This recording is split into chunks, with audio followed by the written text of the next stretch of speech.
안녕하세요. 경제재민촉 정혜경입니다. 지구온난화로 기상재해가 늘어나며 기상정보의 전략적 활용이 중요해지고 있죠. 세계 경제의 80%가 날씨의 직간접적인 영향을 받으며 이 GDP의 10%는 날씨에 직접적인 영향을 받는다고 하고요. 우리나라 기상산업의 시장 규모는 6,084억 원으로 매년 12%씩 증가하고 있습니다. 여러 산업에 영향을 미치며 이제는 하나의 산업이 된 기상정보. 앞으로 어떻게 활용하고 발전시켜야 하는지 이야기 들어보도록 하겠습니다. 한국기상산업기술원 안영인 원장과 함께합니다.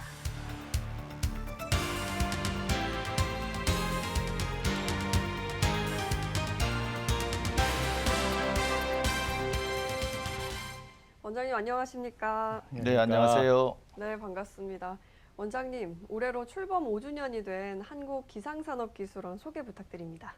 네, 한국기상산업기술원은 이름 그대로 기상산업의 진흥을 위해서 존재하는 국내에서 유일한 기상기술 전문기관입니다. 지난 2005년에 기상산업진흥원으로 출발을 했고요. 2013년에 공공기관으로 지정을 받았습니다. 기상청 산하 공공기관이고요. 네.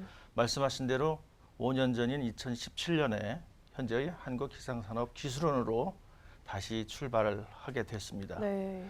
저희 이제 미션을 보면은 기상산업의 진흥 및 기상정보 활용 촉진으로 되어 있는데요. 하고 있는 일을 보면은 크게 세 가지를 하고 있습니다. 첫 번째가 기상산업의 진흥입니다. 어떤 기상사업자의 어떤 창업 단계부터 성장과 육성, 수출까지 전 주기에 걸쳐서 저희가 도와주는 네. 일을 하고 있습니다.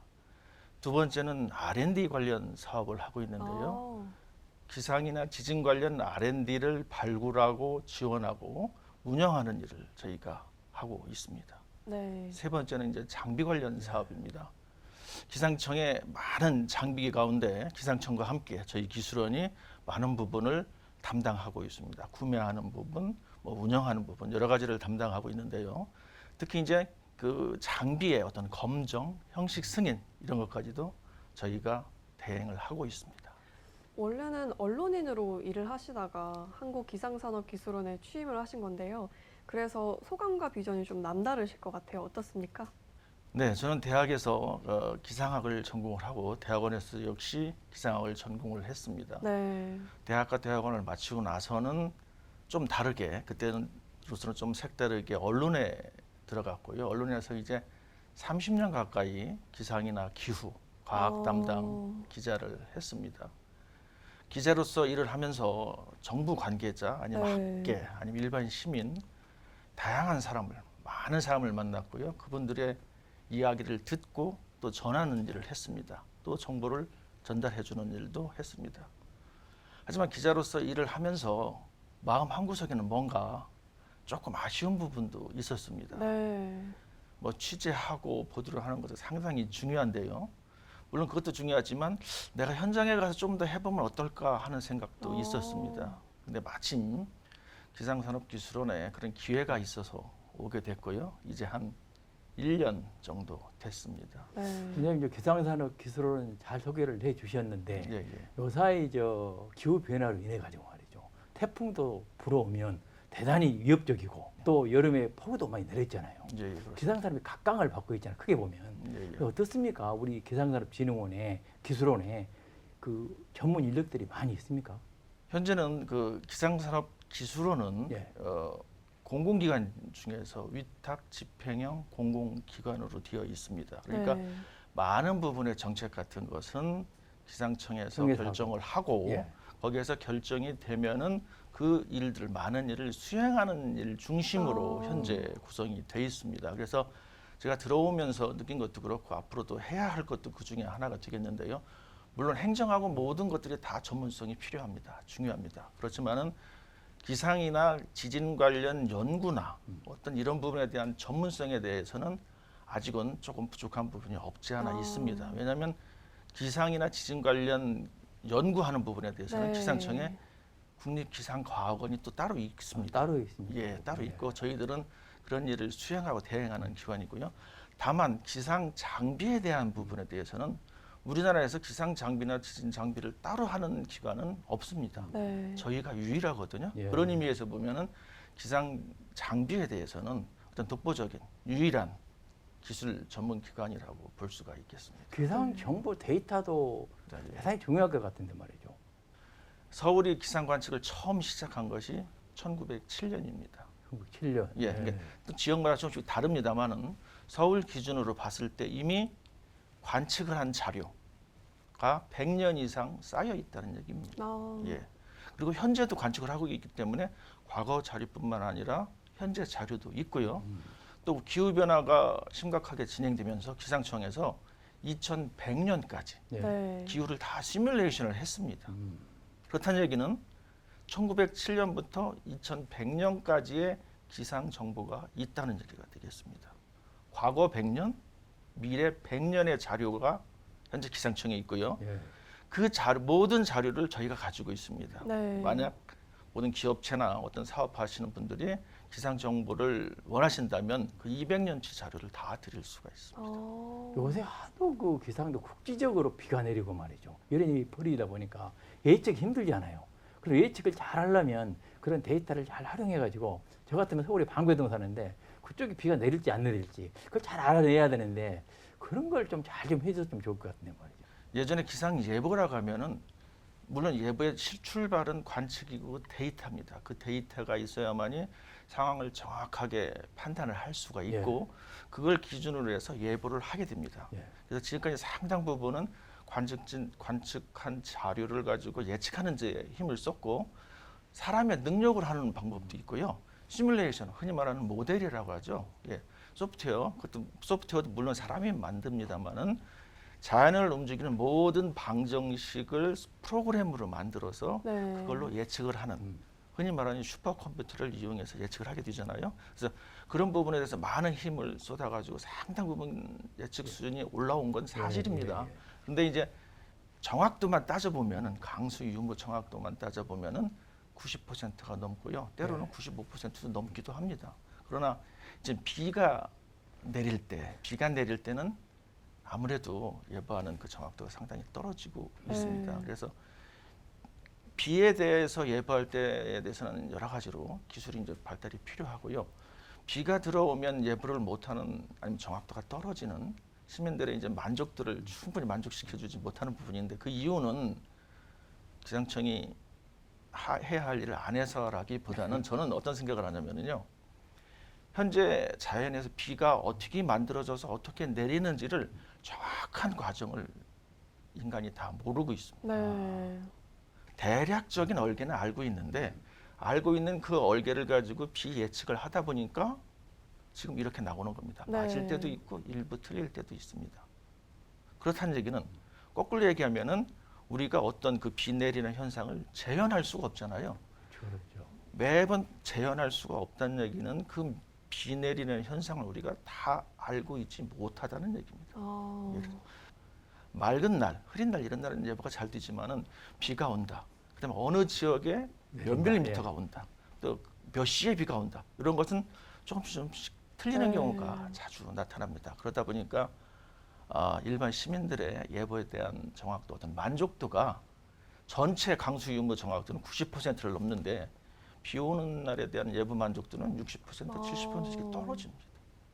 예, 그 부분 아직도 인간이 알아야 될 부분이 많이 있고요. 그 좀 전에 교수님께서 데이터를 말씀하셨는데요. 수시로 다 풀지 못하면 지난 100년 동안의 데이터가 충분히 쌓이면은 여기서 큰 그렇죠. 예보의 어떤 결과를 얻어낼 수가 있습니다. 특히 요즘 들어서 이제 인공지능이 많이 나오지 않습니까? 인공지능의 알고리즘이 이렇게 따로 있고 이쪽 한편에는 데이터가 있으면은 데이터와 인공지능이 두 개가 합해지면은 좀 더 좋은 결과를 낼 수가 있습니다. 기상 산업이 고부가 가치 산업이라고 하는데요. 그렇다면 기상 정보가 어떻게 활용이 되고 있고 또 어떤 산업이 기상 산업에 속하는지 궁금합니다. 네, 일반적으로 기상 정보라고 얘기를 하면은요.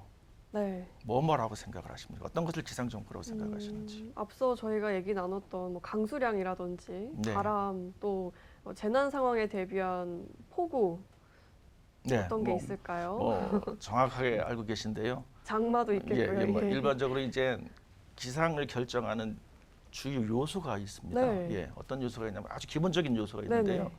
온도하고 아, 습도하고 그렇네요. 바람하고 강수량 이런 것들입니다. 네. 이것이 아주 기본적인 요소고요.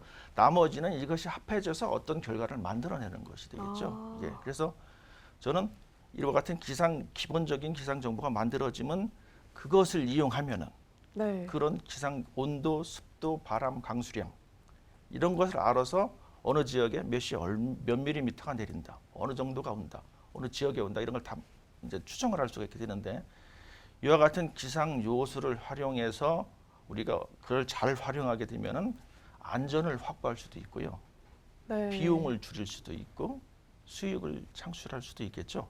예, 그래서 이와 같은 기상 요소를 활용해서 안전을 확보하고 비용을 줄이고 수익을 창출하는 모든 활동을 저는 기상 산업이라고 봅니다. 아, 네네. 그래서 이걸 간단하게 예를 들면은 간단한 기상 산업이라고 예를 들면은 오늘 날씨가 어떨 것이다. 뭐 내일 날씨가 어떨 것이다.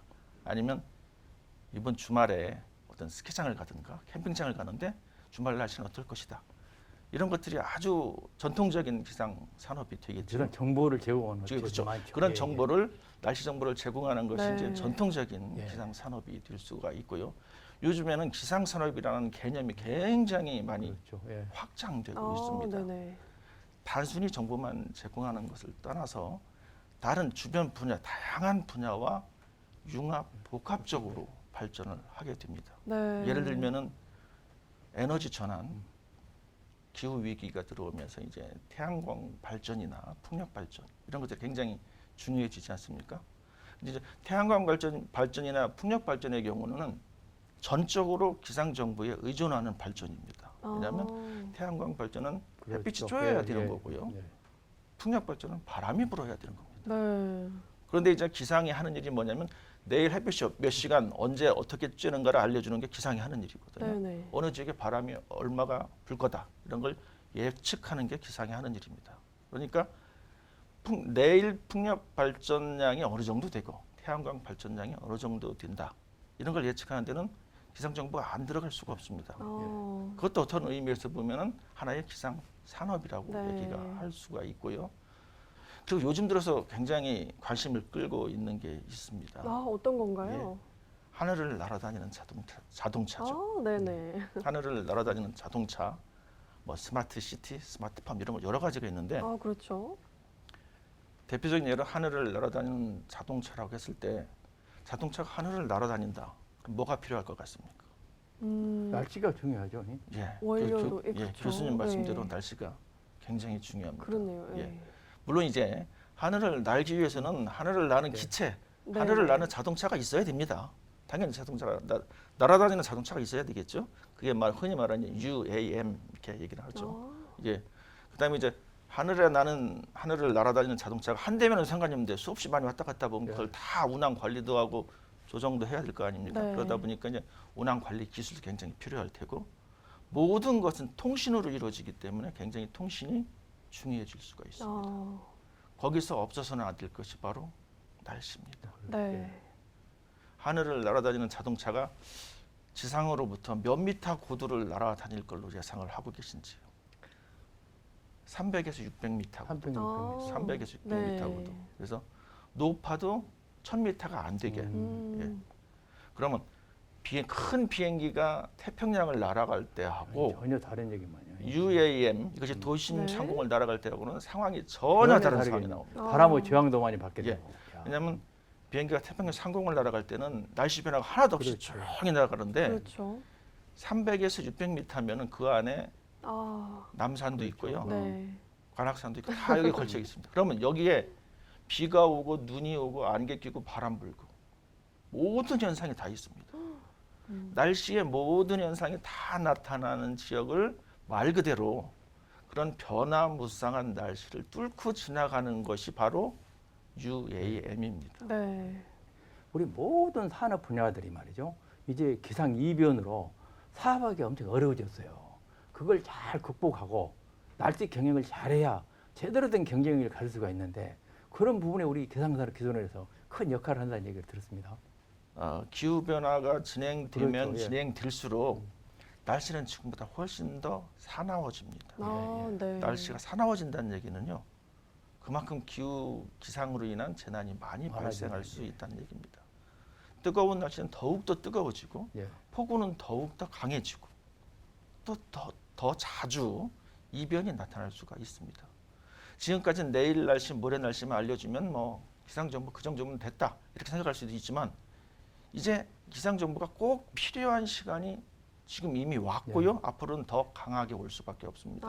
왜냐하면 기상이변이 더 잦아지고 강해지면은 그런 영향은 정보를 사용하는 사람들한테만 가는 게 아니라 모든 분야에 다 영향을 미칩니다. 예를 들어서 유럽이 가뭄이 생겨가지고 라인강의 물이 굉장히 줄잖아요. 그럼 어떤 문제가 생길 것 같습니까? 강물이 줄어들어요. 그럼 어떤 문제가 생길 것 같습니까? 또 농작물에도 피해가 가겠고요. 모든 산업 네. 분야가 좀 영향을 받게 되죠. 강물이 줄어들면은요, 강물 수심이 낮아지는 것. 이것은 어떻게 보면 기상 이변에 의해서 가뭄이 심해지면서 나타날 수 있는 현상인데 이거 하나로 인해서 단순히 농업에만 영향을 줄 수 있다는 건 어떻게 보면 고전적인 생각이고 지금 모든 경제 분야에 다 영향을 줍니다. 네. 그래서 진짜 원장님 말씀처럼 모든 산업하고 기업들이 우리 기상산업 기술원하고 밀접히 연계를 맺어가지고 그 정보를 활용하면 부가가치를 엄청나게 높일 수 있을 것 같습니다. 저도 그러기를 바라고 있고요. 예. 지금보다 훨씬 더 많은 사람들이, 예. 그다음에 훨씬 더 많은 사업자들이, 훨씬 더 많은 기관들이 예. 기상 정보를 지금보다 훨씬 더 적극적으로 이용을 해가지고 네. 어떤 재난도 예방하고 그렇죠. 네네. 안전도 좀 확보하고 비용도 줄이고 그걸로 인해서 돈도 벌고 그랬으면 참 좋겠습니다. 요새 포스코 있잖아요. 포스코. 예. 포스코하고 그 하청 기업들 지금 엄청나게 태풍으로 어려움을 겪고 있잖아요. 그런 것도 좀 미리 좀 준비를 해가지고 딱 막을 수 있었더라면 너무 좋았을 것 같은데. 뭐 물론 불가항력적인 건 있지만. 예, 그렇습니다. 물론 이번 그 흰남노 태풍 예보, 태풍 진로 예보는 상당히 저는 잘했다고 봅니다. 예. 4일, 5일 전부터 네, 우리나라 네, 경남 그렇죠. 남해안에 상륙해서 예. 경남 지방을 관통할 걸로 예상을 했어요. 그럼에도 불구하고 많은 피해가 났습니다. 피해가 났죠. 예, 교수님께서 말씀하신 대로 포스코가 예. 멈췄습니다. 네. 이런 일이 없었습니다. 예. 그만큼 피해가 났는데 과연 기상 정보가 없었으면 어땠을까? 더 큰 예보를 내지 않았으면 어땠을까? 이런 생각을 해봅니다. 왜냐하면 그렇죠. 그런 재앙이 아닐까요? 예, 기상 정보가 없었다면 우리가 기상 정보 하면은 매일매일 아침마다 내가 원해도 기상 정보를 볼 수 있고 원치 않아도 심지어 문자로도 막 오는 경우도 많이 있습니다. 여기저기에서 기상 정보를 확인할 수 있는 게 많은데 그렇게 별거 아니겠지 생각했지만 그것이 없었다라고 생각하면 지금보다 훨씬 더 엄청난 피해가 나지 않았을까? 네, 그렇군요. 그리고 지금 기술원에서는 기후변화 적응을 위해서 도시기상 기술을 연구 중이라고 하시던데요. 그렇다면 도시는 이 기후변화 위기에 적응하기 위해서 어떻게 해야 할까요?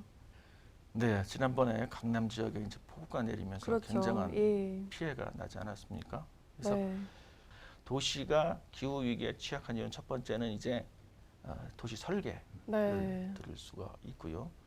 두 번째는 도시가 취약한 이유 중에 하나는 도시가 여름철에 보면은 기온이 조금 높습니다. 그렇죠. 예. 열섬 현상이라고 하죠. 근데 열섬 현상이 나타나고 앞으로 폭염이 심해지면은 도시에 계신 분들이 폭염에 더 취약할 수가 있습니다. 그러다 보면은 상대적으로 다른 조건이 다 일정하다고 봤을 때 도시 지역에서 비가 더 짧은 시간에 강하게 내릴 가능성이 지역에 예, 그렇습니다. 그럴 가능성이 있기 때문에 도시 지역이 또 취약할 수가 있고요. 네. 또 한 가지는 잘 아시겠습니다만 도시 지역이 모두가 다 아스팔트하고 콘크리트로 덮여 있지 않습니까? 식으로 이제 비가 내리면은 땅으로 좀 스며드는 부분이 있을 수가 있습니다. 그리고 논이나 밭 이런 부분이 물을 어느 정도 좀 담아놓는 역할을 할 수 있는데 도시 지역은 그게 없습니다. 그러다 보니까 낮은 곳으로 모여서 침수가 될 수밖에 없고요. 도시를 보면은 빌딩이 막 여기저기 많이 있습니다. 빌딩 참 보기는 참 좋습니다. 그러나 바람길의 입장에서 보면 바람길을 막고 있는 거거든요. 그럼 바람이 그 빌딩 주변을 통과하기 위해서는 좁은 지역으로 바람이 통과해야 됩니다. 네. 그러면 빌딩이 없는 지역보다 바람이 두세 배 이상 빌딩 주변에서 바람이 빨라집니다. 빌딩풍이라고 그렇죠. 빌딩풍이라고 예. 교수님 말씀대로 빌딩풍이라고 하는데요. 또한 바람이 빌딩 주변에서 두세 배 이상 빨라지는 것뿐만이 아니라 바람이 빌딩을 지난 다음에는 강한 회오리 회오리가 바람이 되죠. 불어요. 예. 예. 그렇기 때문에 도시가 폭우나 폭염뿐만 아니라 바람, 강풍에서도 상대적으로 더 취약하지 않나 이렇게 생각을 하고 있습니다. 그런 연구가 많이 진척이 돼 있습니까?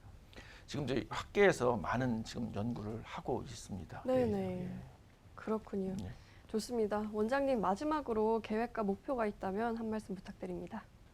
예, 그 2020년 기준으로 해서 우리나라 기상산업의 총 매출의 시장 규모가 6,084억입니다.